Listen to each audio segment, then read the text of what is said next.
Terceira Margem do Rio em Revista. Nada de novo debaixo do sol.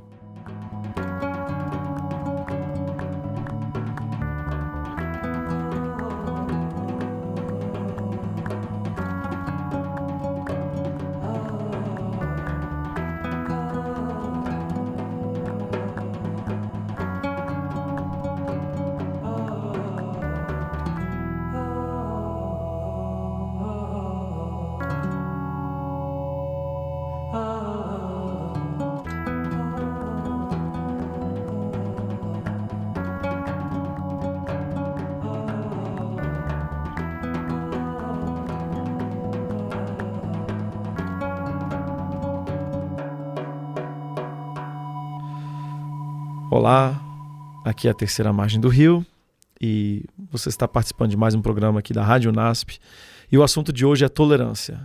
Os participantes desta mesa redonda são Felipe Valente, Edson Nunes e eu, Leonardo Gonçalves. Intolerância. Tolerância. É que não tem jeito, você começa a falar de tolerância, o assunto é tolerância. Você começou você ia fazer alguma frase filosófica, eu achei. Ele ia falar uma coisa e se arrependeu no meio do caminho. Intolerância. Não, intolerância. É que, na verdade, eu acabei falando o título do programa errado. Na verdade, o programa é tolerância e não intolerância. Só que as coisas são indissociáveis, né? Porque, inclusive, é muito mais fácil falar de intolerância do que de tolerância. Você acha? A gente tem muitos exemplos de intolerância. Muito mais exemplos de intolerância do que de tolerância. Exemplo de intolerância moderno, sei lá, países que ainda apedrejam mulheres, no caso só as mulheres, em caso de adultério. Mas isso é intolerância? É um tipo de intolerância. Por que é um tipo de intolerância? Porque, não, no caso também discriminação. É intolerância porque esse não esse é um argumento multiculturalista, né? Exatamente. É muito bom. Mas faz parte da cultura dos caras, pô. E aí você tá sendo intolerante ao achar que eles são intolerantes, sendo que isso faz parte da cultura deles. Então, ou seja, você teria que ser tolerante com a cultura deles. E aí, você já agora? aceitar que eles apedrejem. Por que não? Então a gente tem o ponto de partida talvez seja para discutir tolerância ou intolerância. Existe algo universal do ponto de vista daquilo que é exatamente um norte para as culturas? Seria um norte para as culturas? Essa é a complicação, né? Aí que o negócio complica. E agora? É uma afirmação que você não consegue fazer, né? Então vamos falar da intolerância porque é uma do sistema sobre democrático, porque acredita e se arvora o direito de ser a melhor forma de governo da liberdade, como é concebida pelo Ocidente. Vamos falar então dessa intolerância, porque ela se entende como sendo a melhor maneira de se viver. Aliás, a gente poderia até dizer o seguinte, que todos esses argumentos, por exemplo, a ideia que se tem do que é multiculturalismo, por exemplo, em muito é utilizado para justificar a opressão. Em muito utilizado. Então, se em determinados países mulher, por exemplo, não pode dirigir, entendeu? Determinadas modalidades de opressão são justificadas por grupos que dizem assim, cara, deixa eles com a cultura deles porque lá isso é normal, né? E em contrapartida, quem está daqui do outro lado e diz assim, olha, você vai me isso desculpar, não é normal, mas então, isso não é normal, então temos você que exportar o nosso way of life, né, nosso modo de vida para que eles sejam como a gente, né? Porque é um absurdo a mulher não poder dirigir, então eles têm que aceitar isso e etc. E no final das contas, se promove do ponto de vista daquilo que nós entendemos que seja um ambiente socialmente democrático e tal, intervenções são feitas em países, por exemplo, ou em lugares onde a ideia de Estado, ela não é dissociada de valores religiosos. Não existe a ideia de um Estado laico em determinados lugares. E nós dizemos que o que Estado é queremos laico. o Estado é laico. Nós queremos lhes impor. Então, basicamente, o que a gente está falando aqui é da intolerância da tolerância. Exatamente. Exatamente. Aliás, tem um livro que o título é esse, inclusive. Ah, é? De quem? Você lembra? Não lembro o nome do autor, mas o título é esse. A intolerância da tolerância. Então, você não pode tolerar quem é intolerante. Exatamente. Isso se torna uma intolerância. Claro.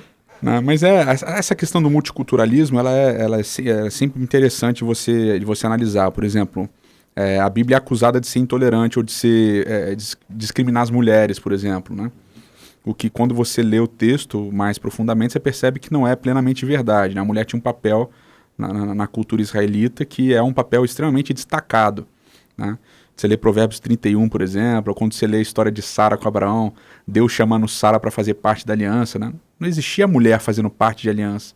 Então, é uma religião que tem a mulher num papel diferenciado. Ao mesmo tempo, ela não rompe com uma série de paradigmas, né? Então, por exemplo, você tem a previsão do israelita ter escravo, mas as leis para os escravos são extremamente assim, benéficas para o escravo se você comparar com o antigo. Como era exatamente, os países do exatamente. Antigo Oriente Médio. Então, essas duas realidades, elas acontecem no texto bíblico e é muito difícil de você colocar as coisas, né? Porque o deslocamento do homem no tempo histórico, no lugar social, faz ele sempre compreender o outro a partir da sua perspectiva. Quando você não condiciona os dois, a chance de você cometer aqueles anacronismos, né, muito comuns em muita gente que vai se debruçar sobre o passado ou sobre a experiência de homens no passado, esses anacronismos são corriqueiros, né? Isso acontece o tempo inteiro. Então, a partir da minha perspectiva, eu me debruço sobre a história do outro, e aí ali eu tento aferir algo, só que a minha lente é a minha cultura, é a minha maneira de enxergar as coisas e tal. E assim, e daí, dessa modalidade de ignorância, né? Ignorância no real sentido da palavra, de ignorar outra realidade, a partir daí eu entendo que nasce uma intolerância extremamente terrível, né? De você olhar para o outro a partir de você. Sim, ignorando o outro. Bom, quando a gente estuda o texto bíblico, tem uma palavrinha que inclusive é usada nos meios missionários aí hoje e tal, que é cross-culturalidade, né? Eu acho isso fantástico quando você estuda o texto bíblico, porque qualquer leitura que você faz do texto bíblico, ela acaba sendo cross-cultural. Aquele artigo daquele dinamarquês, né, exatamente, que mora na Austrália. Exatamente. Você sai da sua cultura para entender a cultura bíblica, e aí quando você entende a cultura bíblica, você tem que trazer de volta para sua cultura, né? Então essa cross-culturalidade. É o exercício inverso que você tem que fazer quando você vai levar a mensagem de Deus ou da religião bíblica para uma outra cultura. Sim. Você já aprendeu. Se você lê a Bíblia direito, você já aprendeu a fazer isso. Exatamente. Você tem que só transpor. Você já aprendeu a entrar na mentalidade de uma outra cultura. Então, quando você vai fazer, entre aspas, evangelismo, se você tiver uma boa leitura da Bíblia, você também vai ter uma boa leitura da outra cultura e vai conseguir levar o que há de relevante para aquela cultura, dentro do contexto daquela cultura. Então vamos lá. Mas a pergunta que se faz é a seguinte: quanto que você consegue abandonar de quem você é para entender o que o outro é? Né? Quanto que você consegue abandonar o que você é para entender o que o outro é? Para entrar na realidade do outro, para, como a gente fala, vestir o sapato do outro, né? Que isso é a parte difícil. Você sempre vai olhar o outro com uma lente que não é a do outro, né? O esvaziar-se de si mesmo talvez ganhe uma conotação mais verdadeira dentro desse mais contexto. Mais palpável, né? Até. Essa é a realidade bíblica, inclusive, né? Da revelação de Deus, né? Deus se revela, de uma certa maneira, se esvaziando de si mesmo, né? Ele é Deus encarnado, mas ele se esvazia para ser plenamente homem, apesar de ser plenamente Deus. E como a gente crê e prega, inclusive, não usando essa prerrogativa divina de quem ele era enquanto esteve aqui. Isso me lembra Jonas, né? Sim. Lembra Jonas, porque Deus fala para ele, vai, fala para eles, e a intolerância dele não permitia. Não permitia. Pelo simples fato de que ele não conseguia entender ou compreender a mensagem para além das suas idiosincrasias. Ele não é mais meio, né? Então, me parece que o intolerante, me parece que o discurso de intolerância coloca o homem no fim e a mensagem no meio. Me parece que há uma inversão dessa polaridade. Ao invés a própria mensagem ser a finalidade, ele ser meio, e ele ser canal, né? Ser canal, ser condutor, me parece que ele inverte a ordem. É isso aí. E agora, Léo? Tô vendo aqui várias dessas ideias, eu acho muito interessante. Acho que, na verdade, em termos de exemplo de tolerância, baseado nisso, e talvez entre milhões de aspas para ele seja entre milhões de aspas mais fácil, mas o maior exemplo de tolerância que a gente tem é o próprio de Deus mesmo. Não só na encarnação, mas na maneira dele lidar, porque assim, isso é uma coisa que já falamos aqui em outros programas, que em alguns dos textos também sempre aparecem. Quem criou o ser humano foi Deus, evidentemente, e o ser humano é um ser cultural, né? Isso é uma das características do ser humano. E talvez por ele ter criado todos os seres humanos, por talvez todas as culturas terem a sua origem de uma maneira ou de outra nele, que... nossa. Fugiu lá. Fugi. Tá, vou ajudar para vocês editarem aí. Tá? Vou recapitular o pensamento. Talvez o maior exemplo que nós temos de tolerância, o que eu consigo imaginar de exemplo de tolerância que a gente pode encontrar, seja a própria divindade, seja o próprio Deus. Porque Deus criou o ser humano como um ser cultural. Talvez seja mais fácil para ele por causa disso, né? Porque o ser humano é um ser cultural. Nós só conseguimos entender o que está dentro da nossa cultura a princípio, ou de qualquer cultura. Não existe a ideia de Deus fora da cultura, para nós humanos é inalcançável. Então Deus, de alguma maneira ou de outra, você deu um exemplo disso, que de alguma maneira ou de outra Deus se submete às limitações culturais nossas na palavra de Deus. Por exemplo, ele não elimina. Assim, hoje a nossa compreensão de Deus é de que ele é contra a escravidão. Mas mesmo no texto bíblico ele não elimina. Ele demonstra que ele é contra, porque o tratamento que se dá ao escravo é diferente, mas em nenhum momento ele vai desrespeitar a cultura. Então, a gente falou um pouco disso no programa sobre de religião e arte. Você vê, né, a maneira como o autor bíblico escreve, né? Não é sempre a mesma maneira. São maneiras distintas.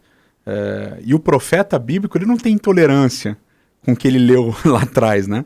Então você vai lá o oráculo de Zacarias comparando com os oráculos de Amós. São distintos, eles têm elementos comuns, mas eles têm elementos literários distintos, inclusive. As visões, etc. Aproveitando o gancho do Léo, as manifestações de Deus, né?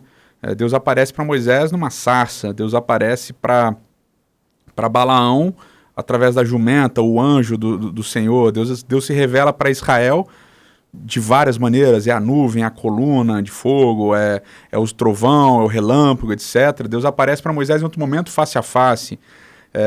Deus aparece para Ezequiel numa descrição tremenda do trono. Para Josué na figura de um guerreiro. De um guerreiro, etc. Pra e tal. Elias na brisa suave. No sussurrar do silêncio, que é bonito esse texto. Me parece tudo muito... Em alguns elementos parecem até antagônicos entre si. Sim, né? Exatamente. Então, exatamente. Você olha a revelação para Elias e você olha no Sinai, eles parecem bem distintos, né? Porque no Sinai Deus fala do meio do trovão, do relâmpago, etc.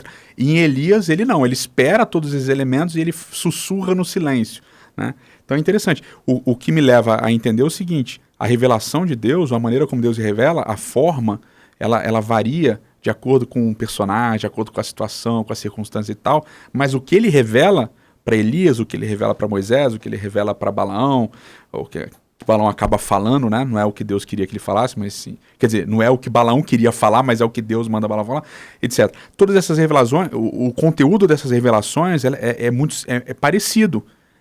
Na verdade é igual, mas as formas são sempre distintas. A minha intolerância, ela não surge do conteúdo muitas vezes, mas ela surge da forma. Porque na minha cabeça, e aqui eu vou usar uma analogia completamente estúpida, mas eu acho que vai ficar... Bom, vai mais facilitar. Fácil de compreender. O leite tem que ser no saquinho. Quando o leite vem na garrafinha, na Tetra Pak, isso é ruim. Né? Isso não funciona. O coco, quando vem na na garrafinha não é bom, tem que ser o coco verde e tal. Então eu estou preocupado na maneira como as coisas estão vindo e não preocupado com o que está vindo. E é isso que complica quando você vai fazer essa cross-culturalidade, né? A intolerância surge, não é do que eu creio, mas é no como eu creio.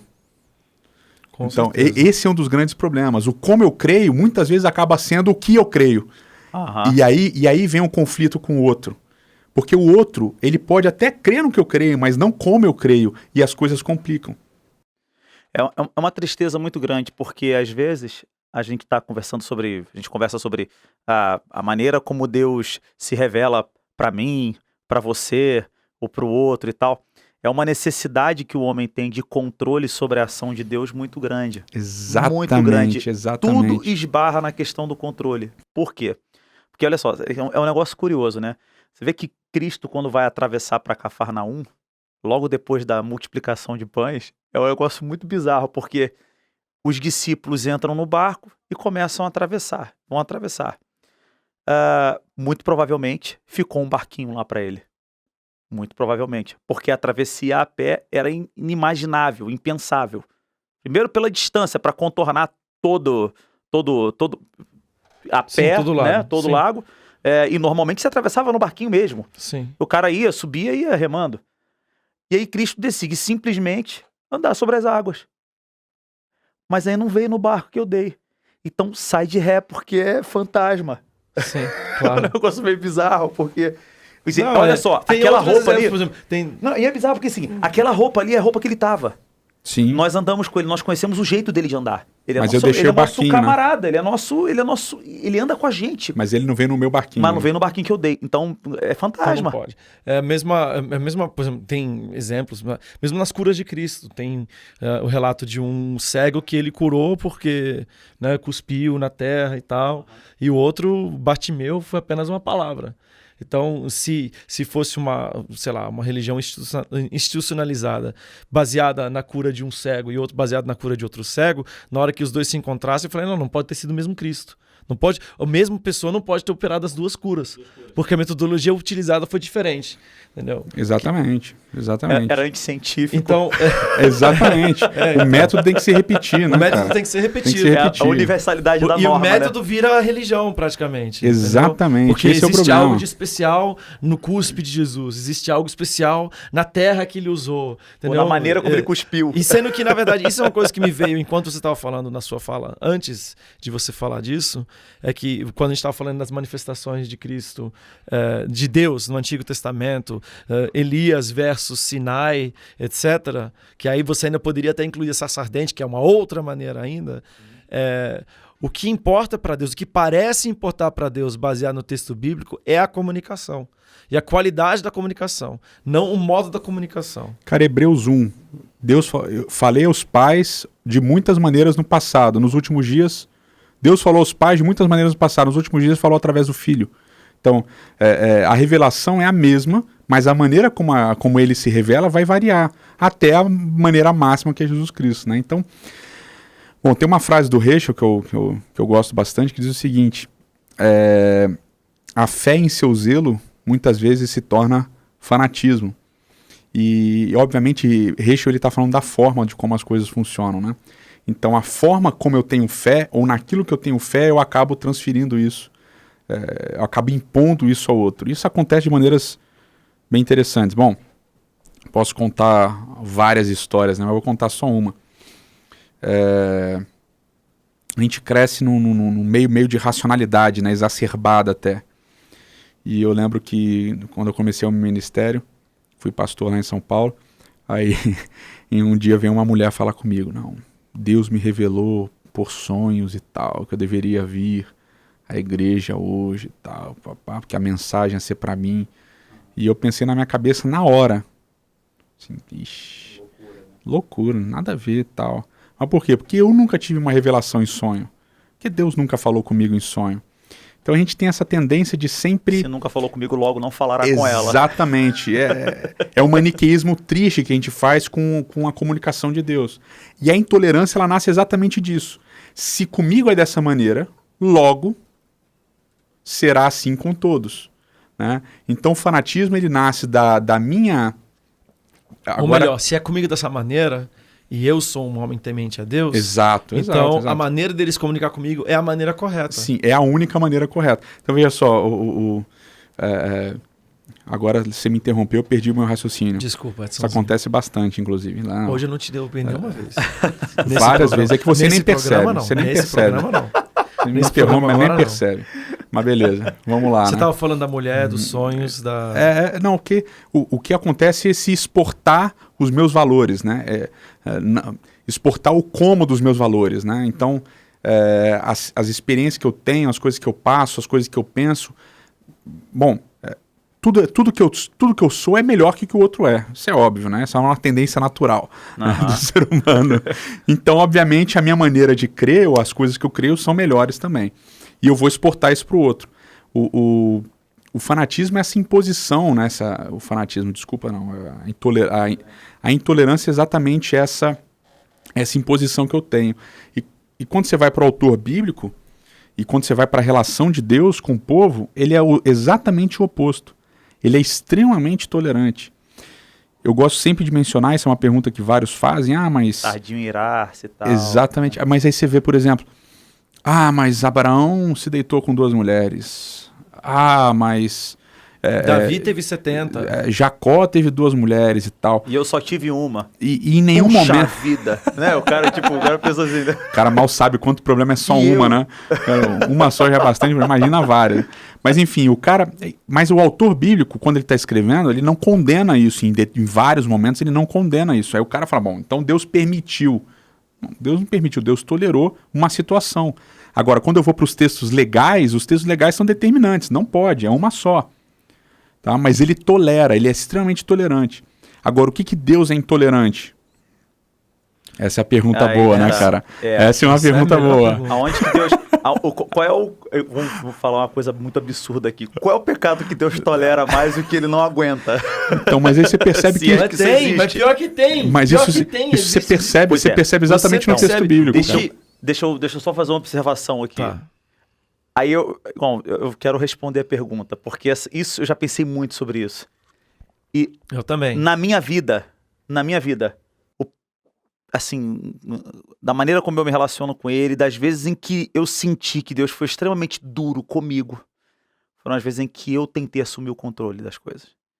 As vezes em que porque, olha, justiça pessoal, juízo e justiça pessoal são as coisas mais terríveis as coisas mais terríveis que eu já fiz na minha vida, elas giraram em torno disso.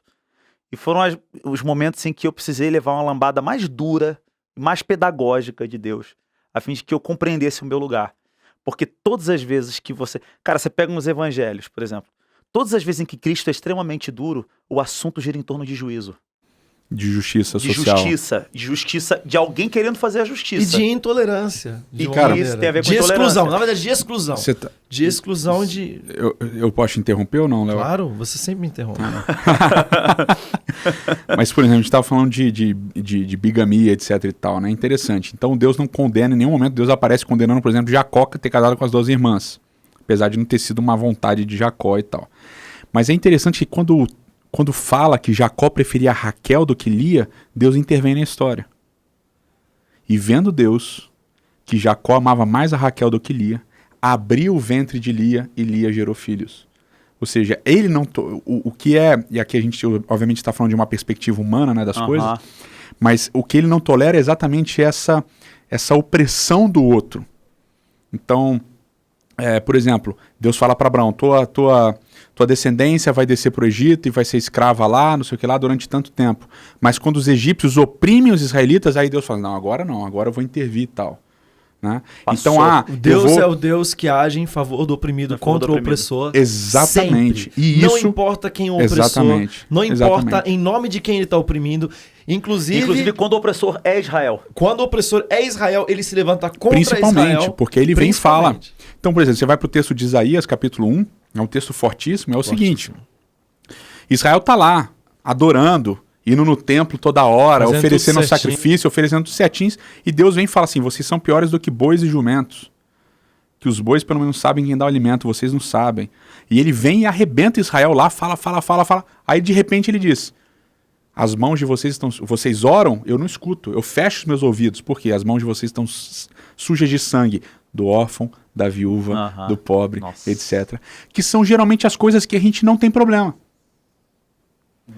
No nosso meio religioso, é isso que a gente não tem problema. Ah, pô, o cara foi intolerante com a esposa dele, ou o cara foi oprime a mulher dele. Não, mas essa é uma situação da família. A gente não tem nada a ver.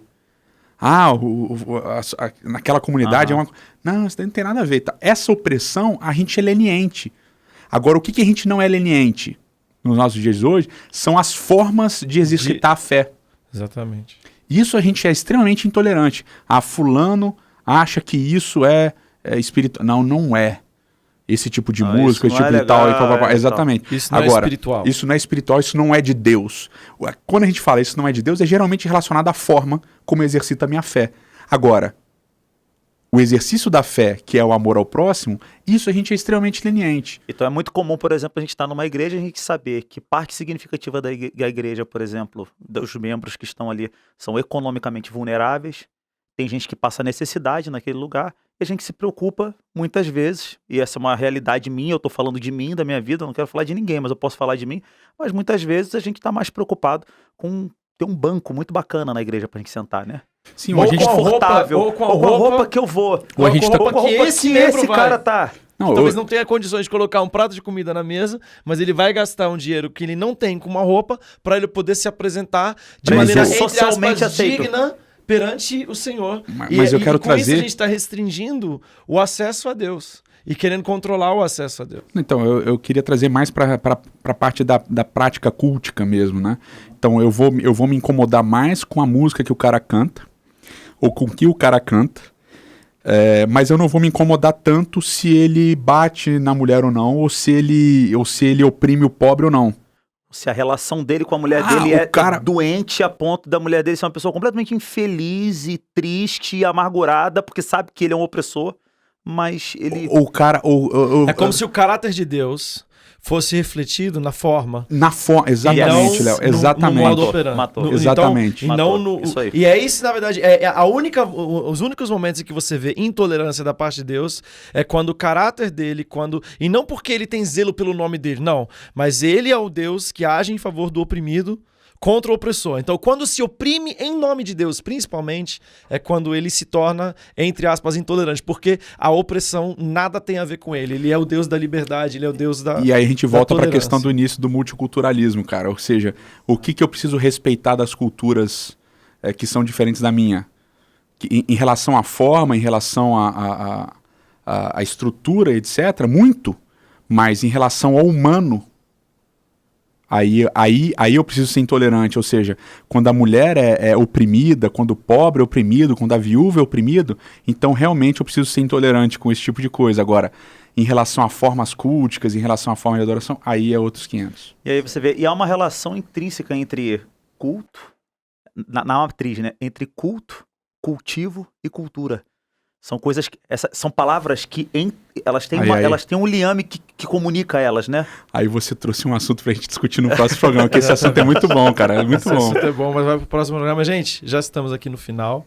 E tentando resumir aqui em uma frase, que possamos observar em nós, em primeiro lugar, qualquer modo de exclusão, de preconceito ou de opressão que podemos estar fazendo, e que também possamos observar nos outros e coibir qualquer opressão, porque isso é a única coisa contra a qual nós podemos ou devemos ser intolerantes em relação à opressão, especialmente de que não têm condições de se defender. É isso, a terceira margem fica por aqui. Deus abençoe a todos.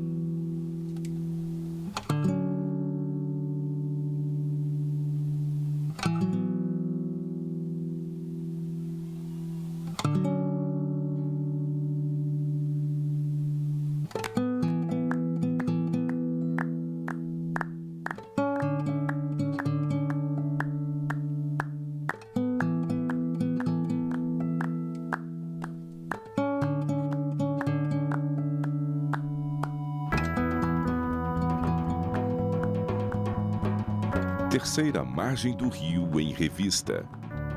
Nada de novo debaixo do sol. Apresentação: Edson Nunes Júnior, Lucas Iglesias, Leonardo Gonçalves, Felipe Valente, Tiago Arraes. Trilha sonora, Gabriel Iglesias. Sonorização, Jeter Miguel e Matheus Benhur. Produção, Marcelo Matos.